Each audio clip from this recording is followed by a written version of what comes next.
yayda da, qışda da ayaqlarım çox donur.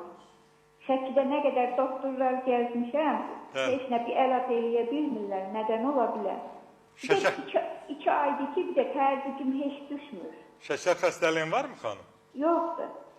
Sonra çəkiniz çoxdurmu? Yox. Yox. Sonra əsəblər oyaqdırmı? Nə bilim, əsəbləşmir. Arada elə belə. Elə belə. Aha, şəkillər hamısı alimdir. Cavab hazırdır. Siz xahiş edirəm, mən dediklərimi eləyin.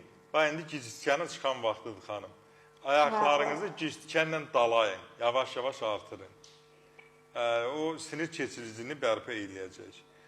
Sonra bir dəfə Dopplerlə aşağı ətrafların damarlarını yoxladın xanım. O damarlarda problem olsa, qan normal getməsə, yenə də o şikayət əmələ gələcək. Ondan başqa alma sirkəsindən səhər, günorta, axşam ayaqlarınızı yağlayın xanım. Onun da müsbət effektini görəcəksiniz.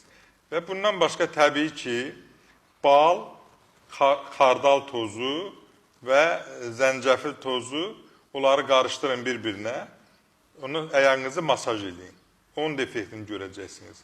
Ancaq haradasa nə yarımçıq qalsa, mənim telefon nömrələrimi görürsünüz, zəng eləyirsiniz. Bu gördüyünüz telefonlar mənim telefonlarımdır. Zəng eləyirsiniz və gəlirsiniz, probleminizi həll edəcəm xanım. Çox sağ olun zənginizə görə. Təzyiqinizlə əlaqədar, təzyiqi də yenə də bilirsiniz ki, bizdə Doktor Seyfəddin Klinikasının təbii sularla müalicə mərkəzi var və orada zəli ilə və bitkilərlə, əgər evdə yemişən çay varsa, dəmlə iç. Təzyiqin aşağıya yemişən meyvəsi, fərqi yoxdur. İtbirnu meyvəsi. Dəmliyin qəbul edin. O da təzyiqə müəyyən qədər kömək eləyəcək. Sinirə bağlısa da valerian kökü dəmliyin, nanə çayı için. Onun da effektini görəcəksiniz. Çox sağ olun, sualınıza görə.